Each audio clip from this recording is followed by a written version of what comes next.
Halo guys, welcome back to this channel Making Most Production with me Syifa Fauziah and Elisa. Halo guys, kembali lagi di konten Luar Batas. Kali ini sama seperti kemarin-kemarin kita membahas tentang hal-hal yang berbau Politik. Wow. Agak mengerikan. Itu lebih mengerikan dari horor kayaknya deh kalau bahas politik. Karena tiba-tiba ntar tukang bakso lewat ya kan. Horor. Nah. Oke, kali ini kita mau membahas tentang kisah seram The Ghost Palace, hotel penuh misteri di Bedugul, Bali. Nah, buat kalian yang belum tahu, gue akan bacain sedikit tentang tempat itu. Jadi, tempat itu adalah sebuah julukan sebetulnya. Nah, julukan itu disematkan oleh warga dan wisatawan asing yang senang dengan acara-acara berbau mistis pada sebuah hotel di kawasan Bedugul. Sesuai dengan namanya, Ghost Palace Hotel diyakini sebagai penginapan yang berhantu dan menjadi istana bagi makhluk supranatural.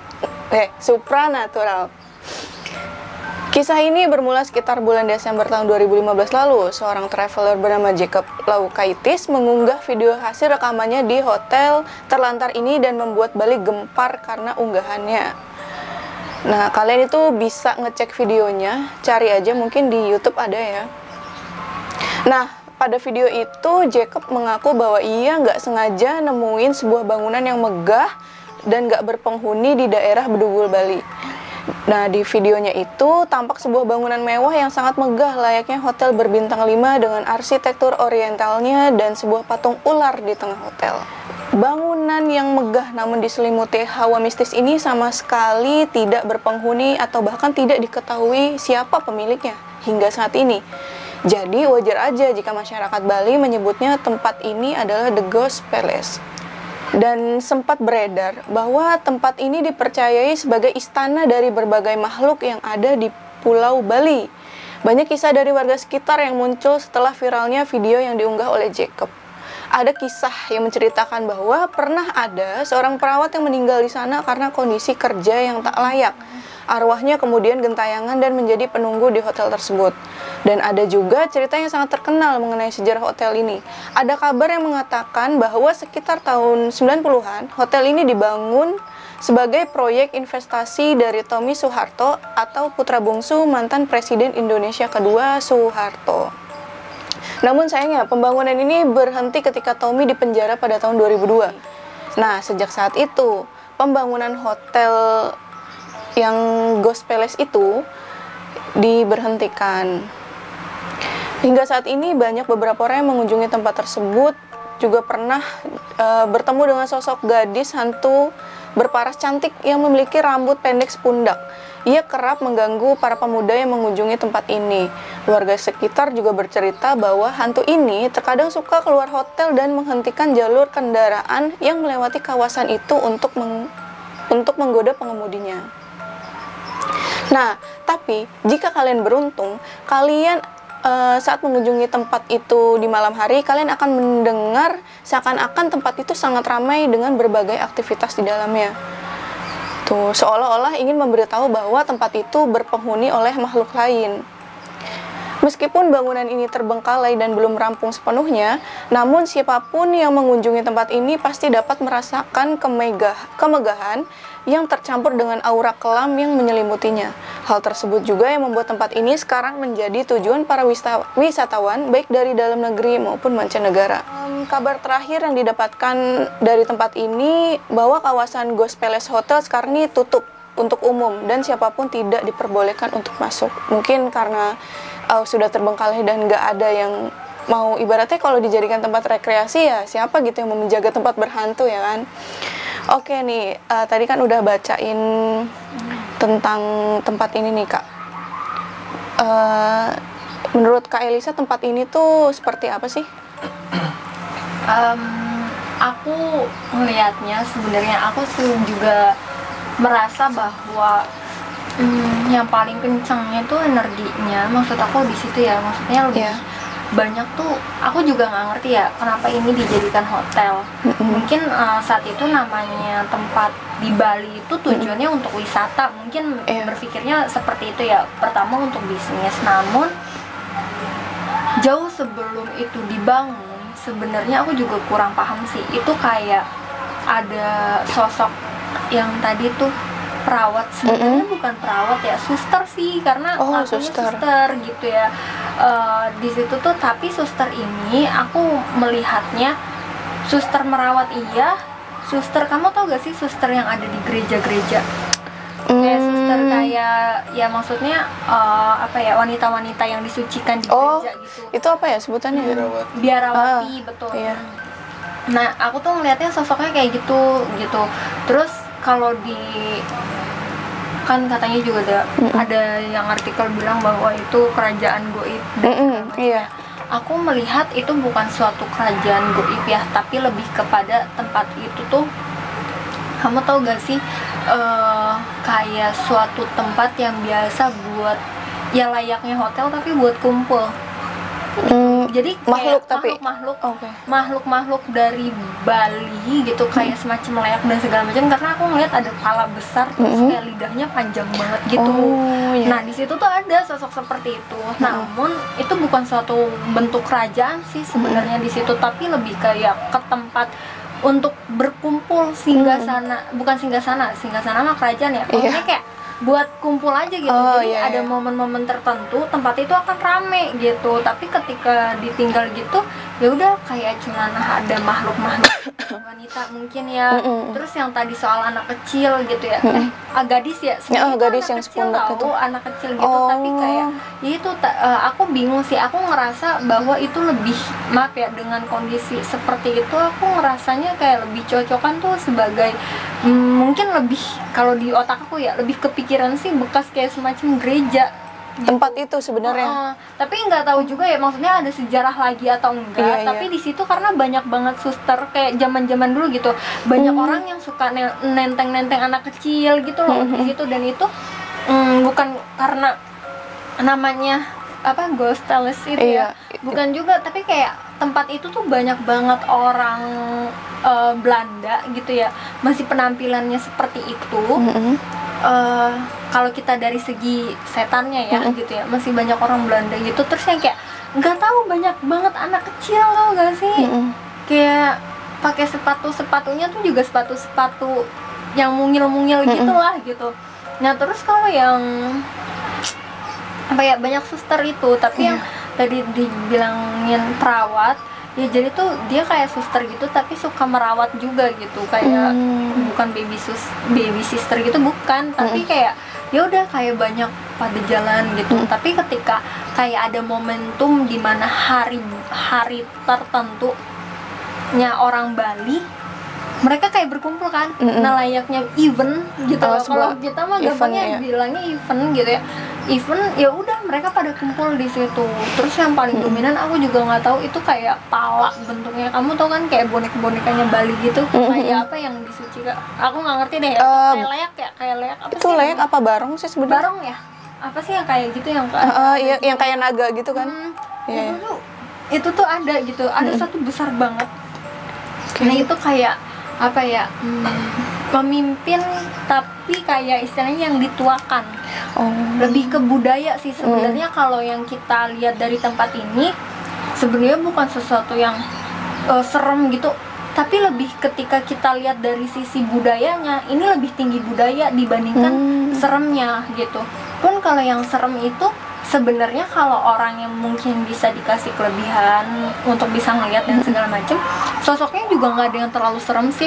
Kayak misalnya kayak yang entah sosoknya yang kurang sempurna dalam bentuk, kayak misalnya nggak ada kepalanya dan segalanya, enggak. Malah justru di situ aku kayak ngerasa ya kayak tempat adem, kayak sunyi, sepi, kayak zaman dulu deh, masih sepi banget. Terus kayak banyak angin, terus meskipun tempatnya tuh kelihatan kayak gitu ya, tapi banyak yang kayak seliwingan itu, kayak pada jalan-jalan itu tuh sesuatu yang masih, maaf ya, bukan aku kayak gimana sama setan gitu ya, tapi kayak mereka tuh bersahabat, kalau kitanya juga nggak mengganggu gitu. Auranya yang adem ya? Masih positif gitu. Cuman kalau yang Tapi ketika ada yang misalnya event yang tadi aku bilang kayak misalnya mereka ada suatu perkumpulan di situ, mungkin agak serem karena apa, makhluknya ya apa ya, lebih ke kebudayaan, tapi ada beberapa gambaran yang tidak lazim gitu. Banyak makhluk ya kalau itu ya sebutannya. Gitu sih, itu aja kalau sebenarnya tempat ini tuh. Mungkin berarti langsung beralih ke tanya-tanya ya. Tadi kan Kak Elisa bilang banyak, itu sebenarnya makhluk atau setan tuh, kayak bentuknya perawat atau kalau perawat itu kayak setannya gitu loh. Tapi kalau yang kayak tadi maksudnya berkaitan sama budaya Bali, bukan ya, maksudnya sosoknya kayak orang-orang yang ada di dalam kebudayaan Bali itu, yaitu makhluk gitu. Dan kepercayaan juga ada di situ kan. Kan itu banyak perawat gitu ya di sana dan ada banyak anak kecil. Mungkin nggak sih dulu sebelum ada hotel ini pernah ada tragedi di tempat itu terus langsung dibangun hotel, atau justru karena ada hotel itu langsung ada tragedi? Kayaknya sih kalau menurut aku sih jauh sebelum itu dibangun, itu tuh kayak suatu bangunan, entah itu dia apa ya, tempat kayak kayak semacam gereja atau apa gitu ya, bekasnya gitu kayaknya ada. Tapi istilahnya aku juga nggak tahu ya, mungkin kan beberapa orang punya kepercayaan sendiri-sendiri kan. Nah itu tuh kayak dibangunnya itu lebih ke apa ya, ya udah dihancurkan aja. Jadi mereka nih yang para suster ini lah, sosok-sosok yang anak-anak kecil yang aku bilang itu kayak lebih ini sih di situ tuh mereka kayak merasa itu masih tempatnya mereka, karena istilahnya belum semuanya tuh istilahnya baik bukan disempurnakan, kayak apa ya, kayak belum pamitan minta izin tuh kurang. Jadi tuh mereka masih yang kayak ngerasa itu adalah tempatnya mereka gitu. Jadi kurang minta izin kali ya jatuhnya kayak gitu. Nah kebetulan juga kalau menurut aku ada juga segi ininya lah ya, bisnisnya gini ada yang kurang lancar juga. Terus jadi tempat ini tuh kayak kurang baik juga buat bisnis, karena kalau menurut aku ada suatu kesalahan di sini berkaitan sama pembangunannya ini, baik dari segi perspektif ilmu ya, sama yang kedua bisnis ini gitu. Makanya benar-benar ditinggalkan gitu. Iya. Jadi tadi sih sempat pas tadi aku baca sih emang katanya ini dibangun karena hasil dari uang korupsi atau gimana gitu. Makanya kan tempat ini baru diketahuin tuh sama si Jacob gitu kan. Ternyata pas lagi dibangun itu ya nggak sampai selesai karena udah keburu ketangkep kan si orang itu, si oknum itu gitu. Jadi mungkin kalau sekarang udah terbengkalai gitu ya Kak. Kalau misalkan untuk dibangun lagi, apakah memungkinkan bisa gitu untuk jadi hotel? Ya mungkin aja ya, tapi kan tergantung orangnya, dan itu tuh maaf ya, butuh mungkin biayanya sangat-sangat besar. Kita juga nggak tahu, apalagi Bali kan di Indonesia sendiri punya nilai daya tarik yang tinggi gitu, baik dari wisatawan maupun mancanegara maupun domestik kan kayak gitu. Nah kalau seandainya dibangun lagi bisa nggak Kak? Iya, dan sih Pak, nggak semuanya sih. Jadi gini, setiap tempat ini bukan cuma di tempat ini juga ya, maksudnya pasti setiap hotel tuh punya cerita sendiri kan, maksudnya kayak serem dan segala macam. Nah si makhluk-makhluk ini kebetulan yang dominan tuh itu yang pengen aku ceritakan dan aku bagikan sih. Tadi kan Kakak bilang ada makhluk yang semacam leak atau barong. Kalau barong mungkin di Jawa ya, tapi kalau di Bali tuh nggak tahu, mungkin nanti teman-teman bisa ralat kalau misalkan salah ya. Dia itu sebagai sosok yang mengatur tempat itu atau gimana Kak? Soalnya setahuku makhluk itu kan setan atau makhluk itu kan punya tempatnya masing-masing tuh, domisili masing-masing. Ini nggak boleh keluar misalkan kayak gitu. Itu iya nggak, sosok itu tuh seperti itu atau enggak? Kalau menurut aku juga dia tuh nggak menetap di situ doang sih. Iya. Dia itu kayak lebih gini sih, mungkin menjaga dan yang dituakan gitu. Mungkin dari semua makhluk di situ beliau gitu ya, sosok itu dipanggilnya apa ya? Bukan beliau mah buat orang ya. Kan aku mikir kayak dituakan lah, kayak sosok kakek yang dituakan seperti itu, tapi bentuknya itu kepala doang tuh besar banget gitu, terus sama lidahnya itu menjulur panjang banget gitu, paling istilahnya kayak gini loh, kayak ayo saatnya kita ada hari di mana kita harus berkumpul. Nah mereka jadi kayak ritual entah kepercayaannya mereka lah gitu lah, seperti itu. Dan ini dijadikan tempat ini gitu di sini. Kenapa? Kayak mungkin pertama karena emang udah jarang ada, bahkan udah nggak ada wangi manusia sama sekali kan di situ. Terus yang kedua apa ya, menurut nih aku nggak tahu nih, cuman ada ketika dikomunikasikan adalah ada satu titik di tempat itu yang memang bagus untuk kepercayaan mereka untuk berdoa. Jadi ada di satu bagian hotel itu yang istilahnya tepat lah untuk tempat berkumpul. Aku nggak tahu alasannya apa, tapi yang jelas seperti itu yang dikomunikasikan. Jadi gitu. Jadi tempat itu juga punya daya tarik tersendiri bagi makhluk-makhluk itu. Gitu sih.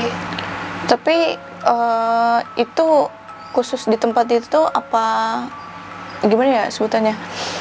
Bisa nggak sih misalkan ada hantu baru gitu misalnya, atau bukan sosok, setan lain yang tiba-tiba pengen masuk ke situ gitu, untuk mereka tuh bisa nggak sih yang langsung tiba-tiba masuk ke tempat itu gitu untuk ya ibarat kayak semacam kayak menyingkirkan tempat ini ke sini gitu ya?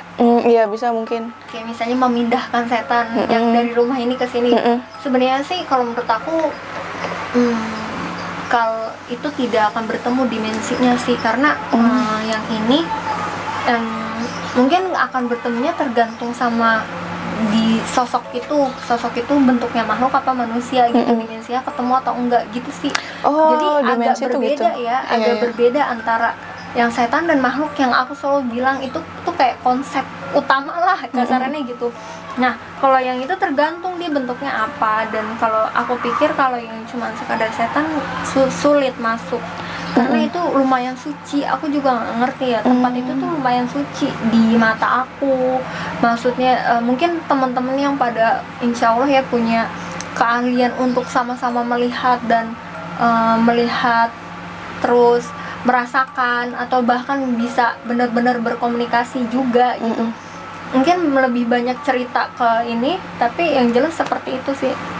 Yang mungkin ada yang aku lupa sampaikan gitu, mungkin bisa ntar lebih ditambahkan lagi. Tapi yang jelas adalah tempat itu kalau dari sebagian makhluk itu ada yang berpendapat bahwa terutama yang palanya besar itu ya, bahwa tempat ini ada tempat yang dimana suatu ruangan itu disucikan bagi mereka. Jadi kayak event yang berkumpul itu yang tadi aku bilang. Jadi poinnya di tempat ini tuh kan beranggapan banyak yang bilang mistis, horor gitu ya. Mungkin karena nggak terjamah oleh manusia, tapi sebenarnya lebih ke auranya tuh nggak yang negatif ya, yang kayak banyak kuntilanaknya gitu. Enggak sama sekali.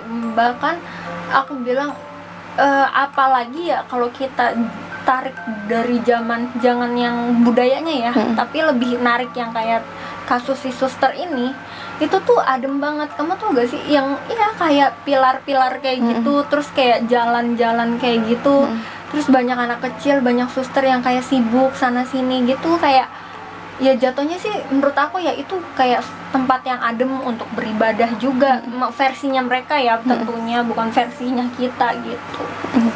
Mungkin lebih adem, lebih positif lah, nggak terlalu banyak negatifnya gitu. Dari Kak Elisa mungkin ada tambahan lagi atau udah cukup nih mengenai tempat Ghost Palace di Bedugul Bali?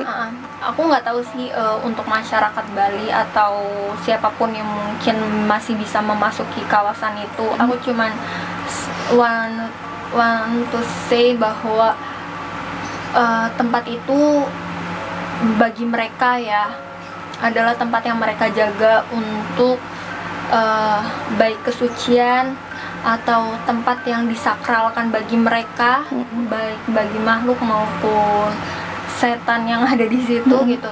Tolong lebih ini aja sih, tidak menyentuh apapun di situ, dalam artian gini, tidak melakukan hal-hal negatif di situ.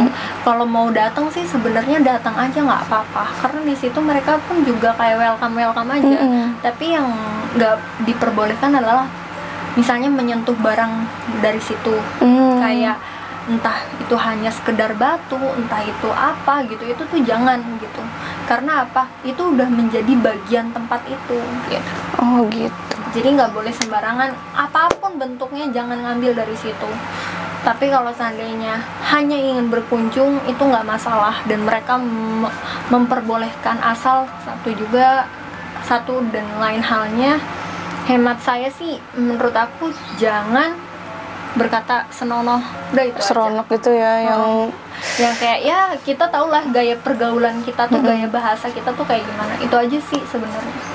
Dan kalau mau datang dan apabila diperbolehkan sih sebenarnya datang aja, itu positif kok, maksudnya nggak terlalu banyak negatifnya enggak. Iya, kalau mungkin ada yang penasaran tempatnya apa, atau mungkin rumahnya ada yang deket di sana gitu kan, boleh didatengin, cuma nggak merusak dan mengganggu dan mengambil sesuatu dari tempat itu. Oke. Nah, itu dia guys, menepis kisah seram yang katanya tuh horor dan mistis banget mengenai The Ghost Palace Hotel yang ada di Bedugul, Bali. Semoga bermanfaat untuk kita semua, ambil baik buang buruknya. Sampai jumpa di pembahasan berikutnya. Jangan lupa untuk like, comment, dan subscribe, karena kita butuh studio yang lebih bagus lagi. Walaupun di sini alhamdulillah udah punya studio, guys. Oke. Ya, sampai jumpa di pembahasan berikutnya. See you on the next video. Bye bye.